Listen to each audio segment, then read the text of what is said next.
Alors, maudite bonne nouvelle, le gouvernement du Québec a décidé de porter en appel un jugement là, qui est tombé le 25 avril dernier, qui statuait que les enfants québécois pouvaient maintenant avoir plus de 2 parents, 3 ou 4 ou 5. Là, le Québec a dit non. Je m'excuse, c'est pas comme ça que ça va se passer au Québec. Nous allons parler avec l'Uber ministre Simon Jolin Barrette, ministre de la Justice, entre autres. Bonjour, M. Jolin Barrette.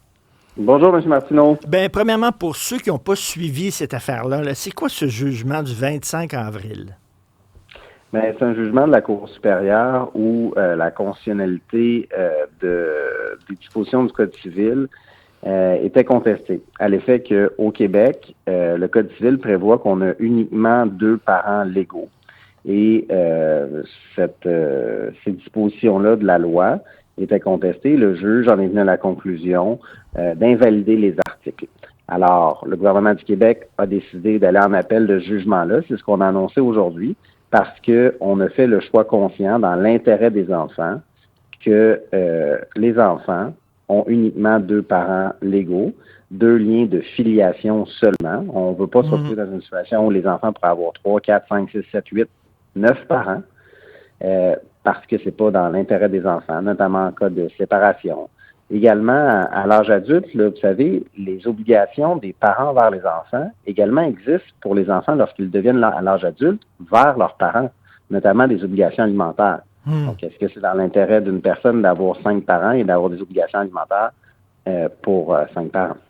Écoutez, on disait que le Code civil actuel était discriminatoire envers les gens qui avaient décidé d'avoir un modèle familial non traditionnel. Donc, parce qu'il y avait certains marginaux, puis je les juge pas, là, certains marginaux qui décidaient de faire des enfants à 3 ou à 4, qu'il fallait changer tout au complet le Code civil pour les accommoder, ces gens-là. C'est un peu ça, là.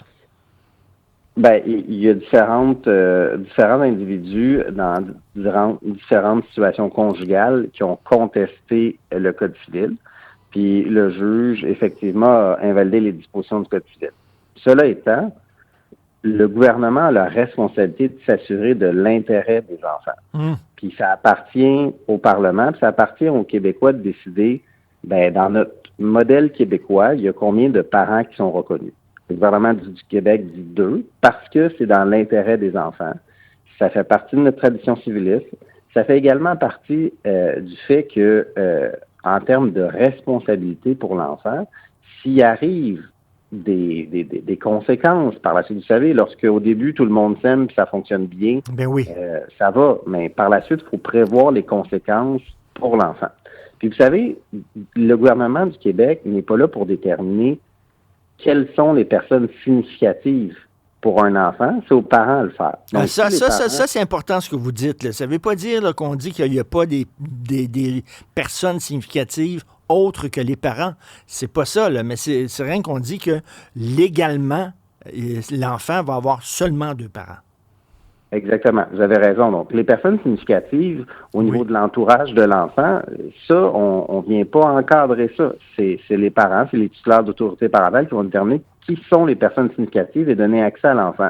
Puis, il y a déjà des modalités dans le Code civil du Québec qui prévoient ça. Il y a une délégation de l'autorité parentale également qui peuvent être faites. Cependant, en termes légaux, pour les soins, pour la garde, pour les décisions importantes pour l'enfant, ben, ça sera une limite de 2 parents, comme c'est le cas actuellement. C'est pour ça qu'on va à la Cour d'appel relativement à ce jugement-là. Monsieur Jolin Barrette, je me suis séparé il y a quelques années de mon ex-conjointe. On avait 2 enfants. C'est très compliqué, là, le partage des responsabilités, qui va les voir quand, le paiement de la pension. Il a fallu qu'on rencontre une notaire à de nombreuses reprises. C'est un véritable casse-tête. On était seulement 2. Vous imaginez avec 3, 4, qui va les voir pendant le temps des fêtes, qui va les voir les vacances d'été, comment ça va se passer, un week-end sur 2? Ben non, quand il y a 3 parents, ça va être un week-end sur 3. Voyons donc, ça n'a pas de sens. Mais c'est pour ça que lorsque je vous parle de l'intérêt de l'enfant, c'est le rôle de l'État de s'assurer que dans la vie durant de l'enfant, son intérêt soit pris en considération.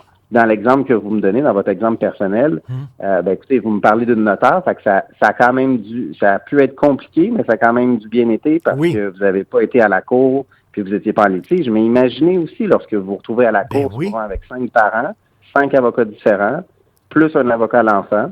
Il ne faut pas que l'enfant soit placé dans une situation qui est difficile pour des conséquences pour lui. Et vous savez, le droit d'avoir un enfant ne doit pas être supérieur au droit de l'enfant lui-même puis à son intérêt propre.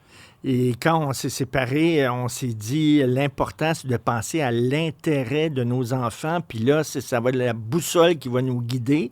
On a l'impression que cette boussole-là a été brisée avec le jugement du 25 avril, parce que c'est bien beau de penser aux droits des parents puis à l'intérêt des parents, mais il faudrait penser d'abord et avant tout à l'intérêt des enfants.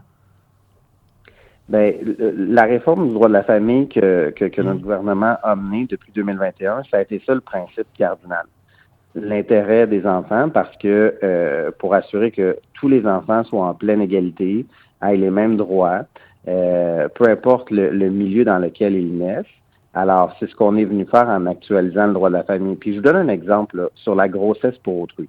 Parce qu'on me dit souvent dans d'autres provinces, écoutez, on permet plusieurs autres parents. Mais au Québec, on a le droit de faire des choix différents, des choix qui sont caractérisés par le modèle québécois d'avoir uniquement 2 liens de filiation. Je donne le comparatif avec la grossesse pour autrui. Ici, au Québec, on est venu encadrer la grossesse pour autrui. On est venu déterminer que le corps de la femme, c'était pas une marchandise. C'était pas uniquement un contenant, puis que la mère porteuse avait des droits, puis c'est pas vrai qu'on va instrumentaliser le corps de la femme. Mais dans d'autres provinces, c'est pas ça qu'ils ont fait.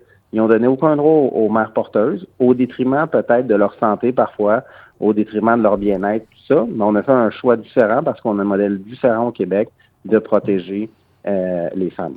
J'écoutais cette semaine le professeur de droit Guillaume Rousseau qui disait que le jugement du 25 avril pourrait même ouvrir la porte, à la limite, à la polygamie au Canada. Est-ce que vous êtes d'accord avec lui?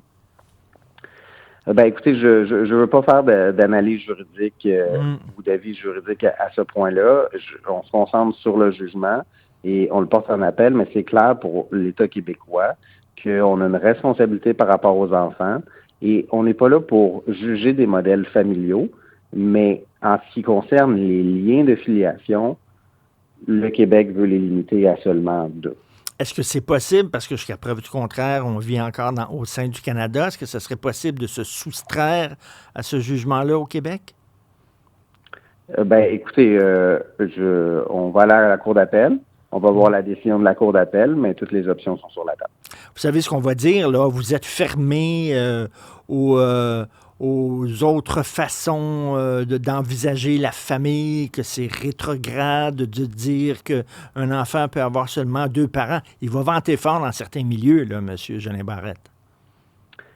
Peut-être. Vous avez raison, M. Martineau, mais moi, mon engagement public il est en faveur de l'intérêt collectif, puis surtout en faveur de l'intérêt des enfants. Donc, je suis très à l'aise avec la décision que j'ai prise de porter en appel le jugement parce que pour la stabilité des enfants,